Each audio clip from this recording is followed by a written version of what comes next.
Hello and welcome to the LCTV News. I'm Mukala Kabongo. In this edition of the LCTV News, Dumpster Day, Red Rock Summer Concert Series, Lynn Parks and Rec's Summer Basketball League, Flag Football Tournament, Sit Down with Noube Rateau, and more.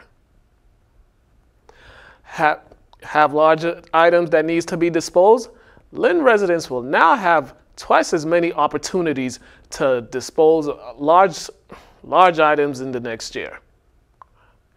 This was made possible thanks to a partnership with Cavanta. The city of Lynn will now have 6 bulky items day that will replace the 3 dumpster days that was previously being held for several years. The bulky items day is scheduled to begin on Saturday, July 20th from 8 a.m. until 12 p.m. The remaining dates for bulky item days are August 17th, September 21st, August 12th, November 16th, and May 16th, 2020. Residents are encouraged to clean out their attics, cellars, and garages. Bulky days are for Lynn residents only. For those disposing TVs, computers, and propane tanks, they'll be charged a fee for each. A maximum of 3 TVs are allowed to be disposed. Each TV will be $25 per disposal. Computer monitors are also $25, and the propane tanks are $5 for disposal. For drop-offs, residents are required to show their driver's license. For any questions, contact the Lynn DPW. Tuesday, during a city council subcommittee meeting, the green light was given for a potential pot shop in East Lynn. The committee approved a request for Essex Apothecary, a boutique-style recreational marijuana store owned by Heather Hannon. The next phase for Essex Apothecary is getting approval for a special permit to operate the store. That phase will occur next month when they appear before the City Council. This will be the 6th dispensary to open in the City of Lynn and the first in East Lynn if approved for the special permit. There's 2 remaining licenses that the City of Lynn has. Record high heat is set to hit the City of Lynn this weekend, and the mayor's office is taking precautions to keep the city cool. Marshall Middle School will be designated as a cooling center from 10 a.m. to 5 p.m. on Saturday and Sunday. LCTV will keep you updated if there's another center announced. At the U.S. Conference of Mayors annual meeting in Honolulu, Mayor McGee and the City of Lynn were honored with the 2019 Livability Award. The award is a recognition of mayoral leadership and developing and implementing programs that improve the quality of life in America's cities. The awards focuses on leadership, creativity, and innovation, demonstrated by city mayors. The City of Lynn was one of 150 applicants for the award. The award was presented by Susan Moulton during the annual luncheon. Now for the police update. A state police seized led to the arrest of a Lynn man on the Lynnway on Wednesday. 32-year-old Anderson Vasquez was arrested after state police stopped him on his motorcycle, where they discovered he was operating without a license. State police also found a stolen firearm, illegal ammunition, and prescription pills. Vasquez is being charged with unlicensed operation of a motor vehicle, Class B drug possession, Class E drug possession, firearm possession, ammunition possession without firearm identification card, carrying a loaded firearm, being an armed career criminal, receiving stolen property under $1,200, and motor vehicle equipment violation. Vasquez, who has a learner's permit, which would allow him to ride between dusk and dawn. Since the arrest occurred at 1 a.m., he was considered to be operating without a license. State police searched Vasquez after he began to act strangely during the stop, which prompted state police to call for backup and search Vasquez, where they discovered multiple boxes of firearm. Vasquez was placed under arrest after the search. Lynn police are searching for a woman who is suspected of stealing wallets from unattended purses of local shoppers.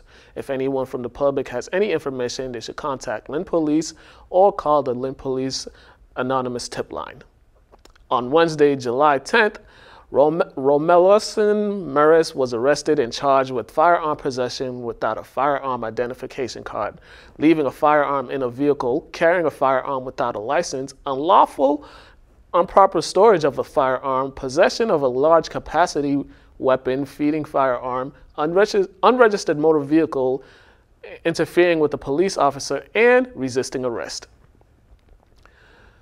Red Rock Summer Concert Series, hosted by Friends of Lynn and Nahant Beach, continued last night.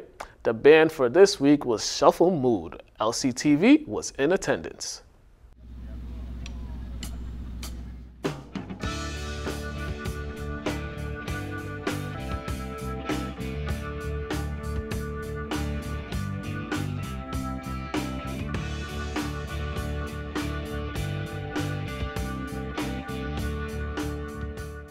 Friends of Lynn and Nahant Beach is an all-volunteer organization. We're in our 25th year of existence. We do environmental programs in the schools of the city of Lynn. We put on concerts like the one here this evening. We also do beach cleanups, and we advocate for safe Kings Beach, clean Kings Beach, and we advocate the Department of Conservation and Recreation to give us the proper maintenance and supplies that we needed to keep Lynn Shore Drive and Kings Beach, and along with the Nahant Beach Reservation and Lynn Beach Reservation, user-friendly to the public. This is our concert series this evening, and they go through August 22nd. They're held on each Thursday evening, right here in the beautiful oversight of Red Rock Park in Lynn. They're open to the public. They're free to come down. We start at 6 o'clock. We end at 8 o'clock. So on a beautiful night, come on down to Red Rock Park Reservation and enjoy free entertainment provided by the Friends of Lynn and Nahant Beach. I grew up in this city, and we always look forward to the show every year. A lot of friends and family come down, a lot of familiar faces. You can't beat the view. It's just an amazing show. It's always a great time and a great turnout. We've been playing this show for years, and it's always one of our favorites each year. I've been coming down here now roughly about 10 years. You gotta love the venue, seeing the ocean, free concerts. Every week is a different band, different type of music. It's just a phenomenal type of show. And actually, I don't understand why more people from City of Lynn don't come down. It is an exceptional experience.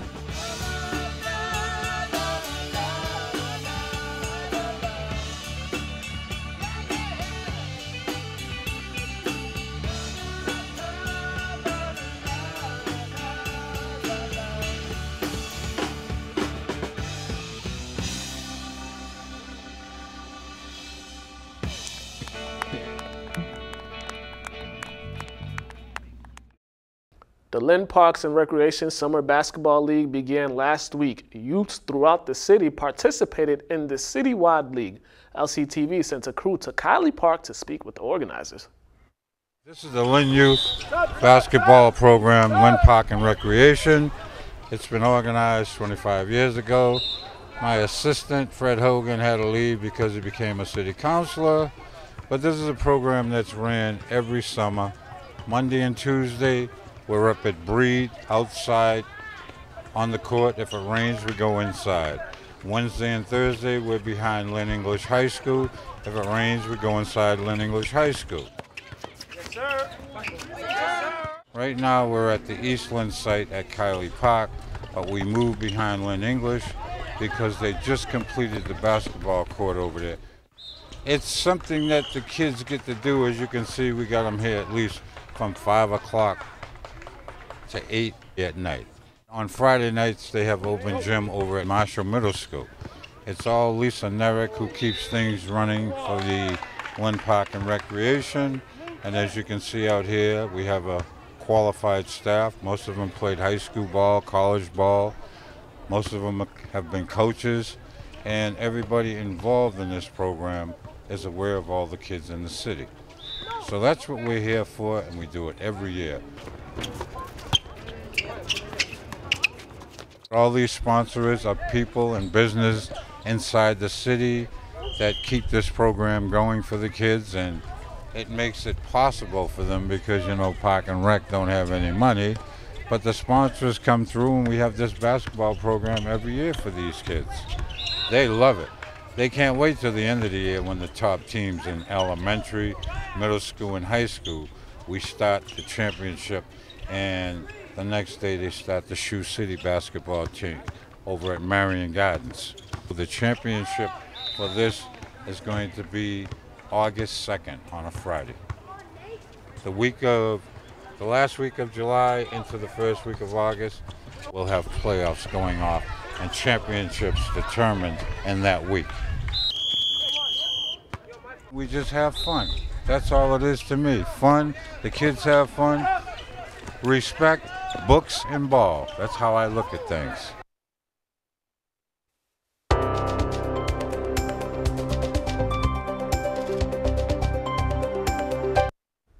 The All-Girls Summer Basketball League began this past Monday, and LCTV caught up with Mackenzie Charles to talk about the league.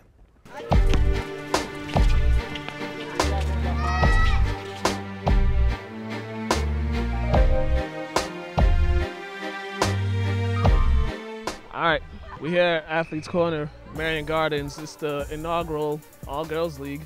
The organizer, Coach Mack. What's going on? Everything's good, man. Thank you for coming, highlighting these girls to have an opportunity to get better throughout the summer. That's all we're trying to do. What was it like putting this together? It was fun, really. It's a little stressful because you don't know the amount of girls you're going to get, so you have to reach out to a lot of girls. It's a lot of work putting into it, but it's fun. It's for the kids. I want to give the kids an opportunity to get better, and this is it. So I think first day has been pretty good. Middle school girls are up. A lot of good talent, So we try to spread the talent around so we have competitive games. So I think that's been successful today. You've been like running around like a madman trying to just like get everything situated as far as putting the team together, the refs, like having some of your assistant coaches help out. So how's that just like doing all that? Man, I'm kind of used to it, man. If I'm going to put my name on something, I try to put everything into it. And I have some great volunteers. DeAndre Warm is helping, Catherine Stisson, Corey Bingham. So it's a team effort. So it has to be a team effort for any type of programs like this to be successful. You got to have a good team. So today was a lot of work. I think once we get a couple days in, I'll be able to sit in my chair a little bit and relax and just enjoy the games. But right now, just got to get it established. To watch the full interview, check out the latest episode of After the Whistle by going to the LCTV website and clicking on the video on demand. On this week's Community Connector, we highlight Stop the Violence annual 7-on-7 football tournament at Manning Field. Here is this week's Community Connector.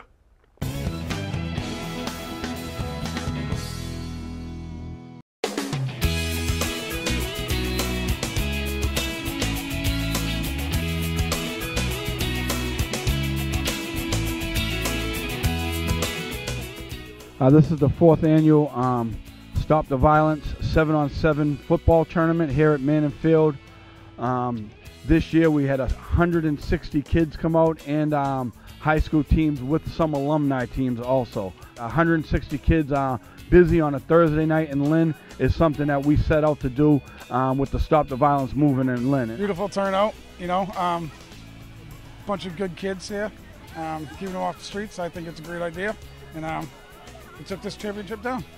How you doing? I'm Rob Smith from the Stop the Violence Committee, along here with Fred Hogan. As you said, this is our 4th year doing this event. It's something that we look forward to every year. It's something that's near and dear to our heart. I feel good. I mean, I did it for Skylar. She sponsored us, so yeah, it feels good to do this and win a championship.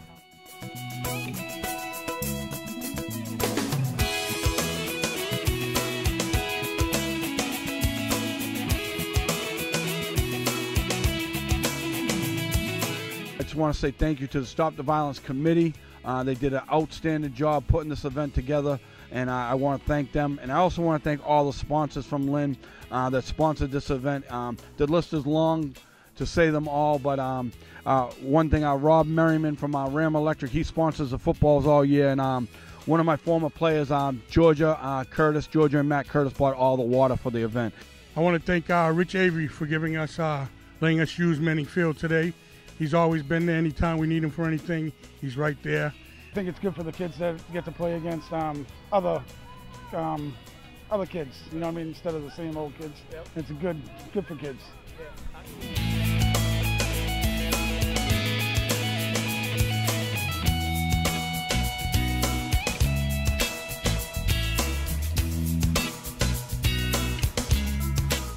We have 3 levels this year and a mixed level at the end. We had 4 grammar school teams, which is elementary division. We had 4 middle school teams, And we have 8 high school mixed with 2 alumni teams also. All 5 high schools in Lynn were involved this year. Lynn Classical, Lynn English, St. Mary's, Lynn Tech, and Kip Academy. Also a girls team that Coach Rob put together of all girls played in this tournament with 2 alumni teams. I learned a lot of new football stuff because I never played football before in my life. So yeah, it was incredible playing. It was a nice experience.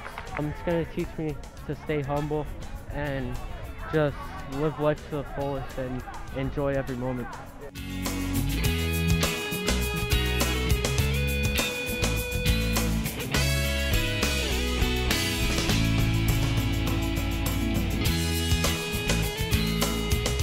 And a special thing about this event, last year the alumni team came out of the left bracket and Lynn English beat them for the championship. So even if they're older, they weren't as wise as the high school kids or quicker. So like we said, this event is so important to the kids of Lynn and just keeping them off the streets. And we just want to say, thank you to everybody for coming, and this turnout was amazing tonight.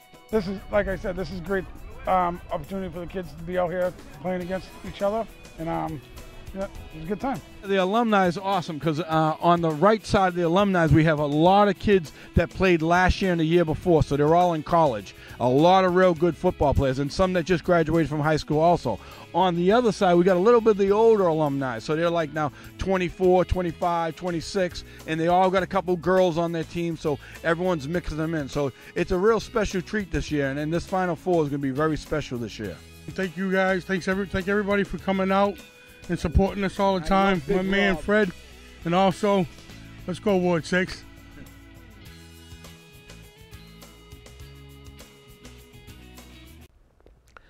Mayor McGee sat down with LCTV to give an update on what is happening in the city. Here is Mayor McGee with his city update. I wanted to take a couple of minutes to update you on what's happening here in the city of Lynn. As many of you know, when I took office last year, the fiscal health of the city was at a breaking point. I'm pleased to state that we have made some progress that begins to pull Lynn out of its current fiscal situation. Last month, we presented and the City Council approved a balanced budget for fiscal year 2020, which began on July 1st of this year. I'm committed to working with the Council and our financial team to make the difficult decisions that are in the best interests of our city, to continue on the right track, and to make sure we're moving in the right direction. I am confident that our city will come out on the other side of this challenging time stronger than we have ever been. The initial phase of construction on the North Harbor construction site, a 322-unit residential development with extensive public access along the ocean, has started with the near completion of a $1.4 million seawall. We are looking forward to the groundbreaking for the full project soon. We are currently working with the Army Corps of Engineers to conduct a feasibility study to determine the cost and challenges with a potential project which would create a deep water channel access approximately 8 feet deep by 40 feet wide along the Lynn waterfront. The goal is to create a plan that would extend the channel up to the Saugus River at the Point of Pines, and if it's deemed feasible, the plan would create a continuous loop into the city of Lynn out of the harbor to facilitate water-related activity in Revere, Saugus, and the city of Lynn. Lynn recently was awarded a $300,000 state grant for its community pass section of the Northern Strand bike trail. This will help jumpstart the beginning of the project. The Northern Strand Community Path and Bike Trail is a bike and pedestrian path that runs along the former MBTA rail line. The path will connect from Saugus, a border in our West Lynn neighborhood, through the downtown to our waterfront, and will lead into neighboring communities through Revere, Saugus, Malden, and Everett, and at some point in the future will connect over a pedestrian and bike bridge to the city of Somerville. The Patriots Foundation held a free non-contact football clinic on July 11th at Manning Field. The boys and girls were coached by former Patriots players and in conjunction with local high school staff as well as local high school players from Lynn English and Lynn Classical. It was free and provided a great opportunity for the youth in Lynn to practice their skills and, just as importantly, to connect with former Patriots players. It was exciting, and I know all of the youngsters that were involved had a great time.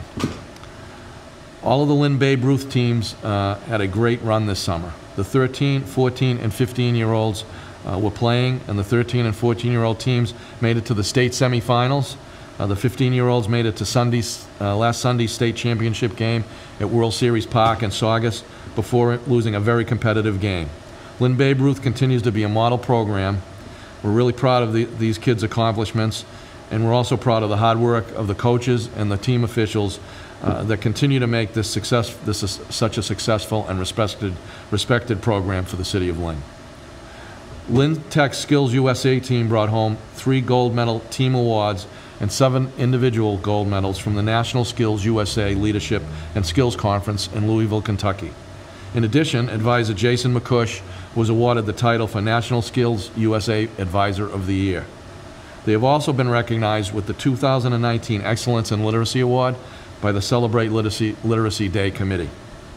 I'd like to give congratulations to the St. Mary's Spartans baseball team that won the program's first ever Division II state championship on June 22nd.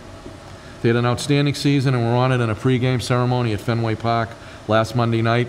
Again, congratulations on a great season and a job well done. I was honored to receive the 2019 City Livability Awards on behalf of the City of Lynn at the U.S. Conference of Mayors 87th Annual Meeting in June for the Lynn Starry Night program. And for those of you who are unfamiliar with the award, the Lynn Starry Night program is designed to promote tourism and education while affording inner-city low-income children and residents the opportunity to utilize and enjoy a wonderfully publicly owned and run observatory at the top of High Rock Tower in the city of Lynn. High Rock Tower not only sits atop the city of Lynn seal, but also is located in the heart of Lynn's downtown at the peak of a large hill overlooking the Atlantic Ocean. And this award recognizes leadership in developing and implementing programs that improve the quality of life in American cities, focusing on the leadership, creativity, and innovation demonstrated by cities across the country. This year's winning cities were selected by former mayors from a pool of over 150 applicants. Again, we're very excited to see this great program and the city of Lynn recognized for livability by the National Association of Mayors. We've begun to display various works of art outside the mayor's office and in City Hall. Currently, we have work from the 5th annual fire prevention poster to billboard contest sponsored by the Lynn Fire Department and the Lynn School Department. In addition, City Hall has started to showcase art, education, and history on all 4 floors to celebrate the building's 70th anniversary, which we'll be celebrating in September. We encourage you and hope that you'll take a minute to enjoy them and when you come to City Hall and hopefully get a chance to walk through the building and see the great art that's being displayed throughout the building. It's been 50 years since the Woodstock Music and Arts Festival took place on a dairy farm in Bethel, New York in August of 1969. Over 500,000 people came to a 600-acre farm to hear 32 acts, leading and emerging performers of the time, play over the course of 3.5 to 4 days. Woodstock is known as one of the greatest happenings of all time and perhaps one of the most pivotal moments in music history. We will be showing Woodstock 3 Days of Peace and Music on Sunday, August 18 at the Lynn Auditorium. In addition to that movie, we have a number of great shows lined up at the Lynn Auditorium. Check out on our website the listing of scheduled shows and movies. It's exciting. Come on down and enjoy it. These community events are happening. We hope that you can come get a show, see a show, catch a movie at the Lynn Auditorium, and before you get a chance to see the shows, there's some great restaurants in the neighborhood. Come on down and enjoy what's one of the best facilities in the Commonwealth. Hope you all have an enjoyable summer, and look forward to continuing to update you on the great things happening here in Lynn over the next few weeks. Thank you, and have a good day.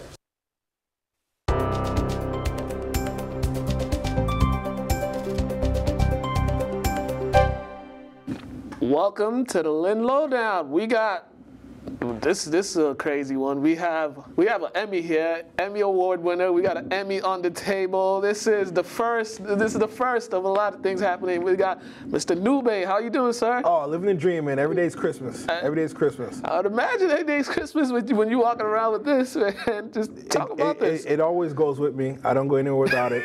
It travels with me. I eat breakfast with it, dinner. So it might get annoying to everyone else, but I'm not tired of it yet. You even took it on vacation? Take it on vacation with me.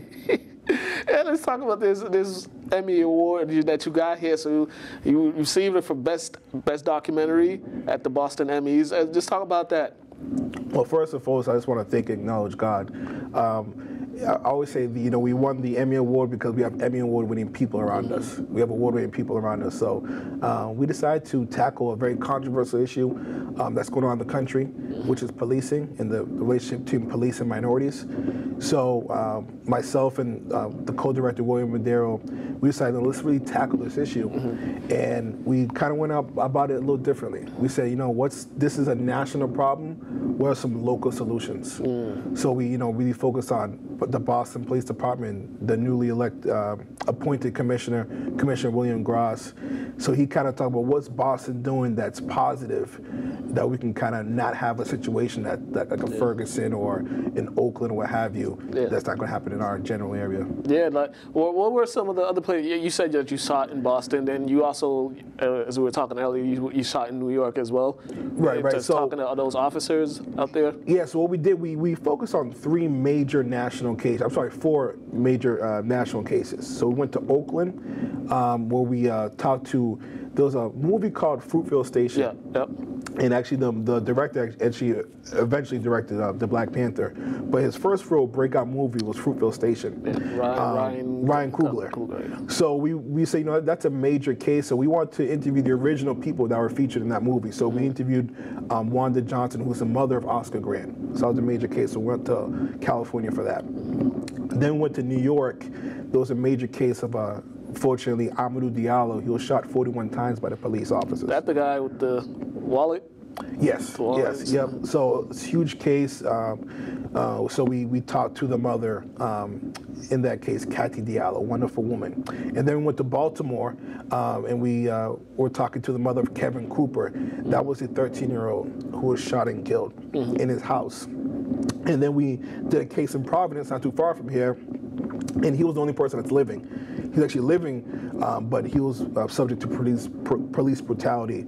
So we said, let's focus on these national cases, and what are we doing here in Boston where that's not going to happen here? Yeah. Now listen, could it happen here? It could, but so far there's precautions that we've taken in this area where something major like that has not happened to that extent. In doing this documentary, what were some things that you discovered in all the research that you guys did and the people that you guys talked to? Well, the biggest thing that, is transparency. I think body cameras are huge. Because a lot of times when we see different unfortunate, shootings between unarmed black men and police officers, we're seeing a cell phone footage from one side, one angle. We're not seeing the whole thing. So I think it puts an officer who's wearing a body camera, it's kind of a check and balance, and it also gives a civilian a check and balance. Someone's watching me. I gotta, be careful how I conduct myself. Yep. And officers being recorded and videotaped. They got, so it's a check and balance. And also, what we discovered is, it's very important to have people who are, in terms of really familiar with your community. Yep. And really know, some certain things and are acknowledging certain cultures. So that way they're not going to a situation blind. There's so many things that we talk about. We talk about the community side. It's not just bash police. Yeah. That's one thing, we made a point is we're not going to make this a one-sided liberal conservative issue. Yeah. We're just going to tell the truth. And a lot of times we're watching the national news right now, depending what channel you watch two different worlds. Yeah. How about let's just tell the truth? Yeah. And what, me and my friends have had this conversation, and one thing that kind of could prevent some of the stuff that happens is a lot of the officers that get hired in certain communities, they're not from that community, so they don't know how to engage with those people in the community. So they'll take a tactic maybe they learned from wherever they came from and use it in the new community that they're in, knowing that's not going to work. It used to be there's a relationship there. The people in the community know some of the officers, they grew up, they'll know somebody's grandparents or they'll know somebody's kids' parents and stuff. It's kind of like a relationship that's built throughout the years just from them being around for so long, seeing the kids grow up, knowing the parents, knowing the grandparents, and that kind of could make policing a little easier for everybody. Right, it's community policing. And we talk about community policing, it's not just throwing a basketball tournament, it's not giving out free t-shirts, that's not community policing. Really, if I'm an officer, I'm going to the block. I'm going to the hood. I'm introducing myself. Hi, I'm Billy. I'm so-and-so. I'm going to be an officer. I'm going to be a detective in the neighborhood. If you need help, reach out to me. It's not I'm going to come down and really, terrorize the community. If you need help, the officers are there to help you. They're there to help. And I think it's both sides. I think the community needs to do a better job. And I think officers, we could all do a better job. And it's not just pointing a finger at one particular group. Because usually it'll be the community leaders will have a relationship with whoever's in charge, with the chief or with the lieutenant. So those two will kind of communicate with each other. That's usually how you would think it will work out. But sometimes, you got folks in the community that just don't even want to bother, and then the cops are trying, but then they're just like, you know what? Let's just say there's 100. Let's just say there's. Let's go high. There's between 150 and 250 officers. In a city like Lynn, there's 100,000 people.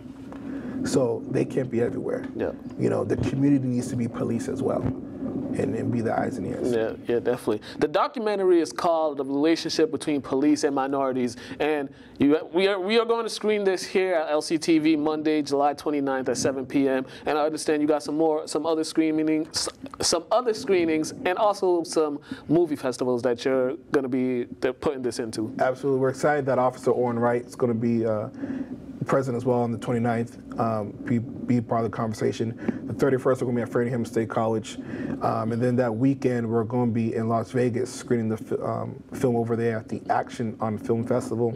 And then we'll be in Atlanta in a few weeks after that to a festival called Bronze Lens, sponsored by BET. We're going to be showing the film out there, so we're excited. Yeah, so you got a lot happening for you this summer, a lot of traveling coast to coast and stuff. We're blessed, we really are. Yeah, definitely. And if you want to check the documentary out, just come to LCTV July 29th, 7 p.m. We'll be watching it, or just contact Noube. He has DVDs, and he could hook you up with some DVDs. Absolutely. But I mean, before we get out of here, anything you want to say to the people?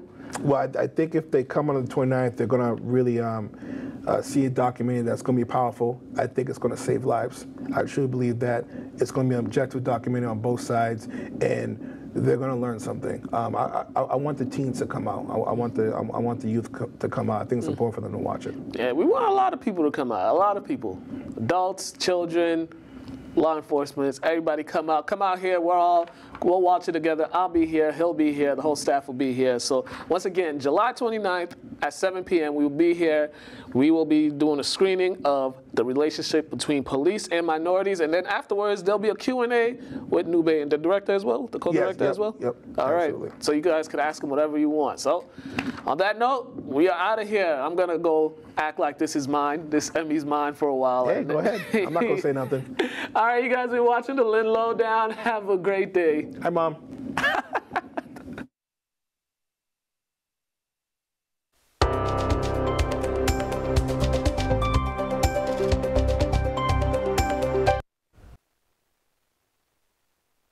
Red Sox Little League team came out victorious over Pine Hill in the Lynn City Series.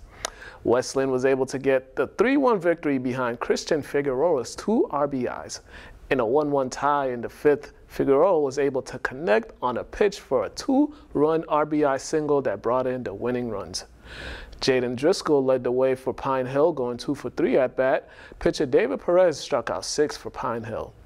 West Lynn Red Sox will take on the winner of the East Lynn versus Lynn Shore.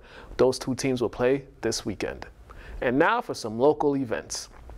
Tonight from 6 p.m. until 9 p.m., the Summer Teen Drop-In Center will be taking place at Thurgood Marshall Middle School. The Summer Teen Drop-In Center is a collaborative effort by Mayor McGee along with Lynn Parks and Recreational Department, Lynn Police Department, Shannon Grant, and Community Development to help keep kids off the streets. This is free to the public and will run until August 20th. Saturday, July 20th will be a busy day in the city of Lynn with numerous events happening throughout the city. The Lynn Department of Veterans Service, along with Mayor McGee's office, will be hosting Freedom Fish, where veterans are welcome to enjoy a day of fishing. Veterans who participate will receive a fishing rod, tackle, bait, fish cleaning, a shirt, and lunch. Check-in is at 7 a.m. and fishing will go on from 9 a.m. until 2 p.m. From 8 a.m. until 2 p.m., the 4th annual Lynn Shore Showdown will be taking place at the Ward Bat House on the Hot Beach. Registrations begin at 8 a.m., followed by rules for the clinic at 9:15 a.m., and competition begins at 10 a.m. Ironbound Marketplace will be hosting the Street Soul Urban Art Fest launch party and fundraiser on Mount Vernon Street from 12 p.m. until 8 p.m. There will be food trucks, beer garden, as well as musicians and urban artists displaying their talents. This event is free to the public. The Downtown Lynn Cleanup will take place from 1 p.m. until 3 p.m. on Monroe Street. This event is hosted by Beyond Walls. This is a collaborative effort with Lynn DPW, Community Path of Lynn, Downtown Lynn Beautification Project, and Keeping Lynn Clean to help keep the city clean. The Beyond Walls Mural Festival is set to begin on Monday, July 22nd until August 3rd. Local artists as well as national and global artists will be producing large-scale pieces of public and mixed medium street art. The festival will conclude with a block party on the 3rd of August. Beginning on Monday, July 22nd until July 26th, Arts After Hours will be hosting its Youth Theater Intensive program. This is a week-long program for children ages 8 to 18, which will involve theater, playmaking, and creativity. The program will go on from 9 p.m. until 12 p.m. each day. For more information, visit Arts After Hours website. LCTV's next Paramount film series will take place on Monday, August 12th. The movie choice for August is E.T. Doors open at 6:30 p.m. Movie begins at 7 p.m. Free popcorn and beverages will be available. Thank you for watching the LCTV News. Like us on Facebook and subscribe to our YouTube channel, and visit us at lyntv.org to watch any show anytime on your computer, tablet, or phone. I'm Mukala Kabongo. Have a great day.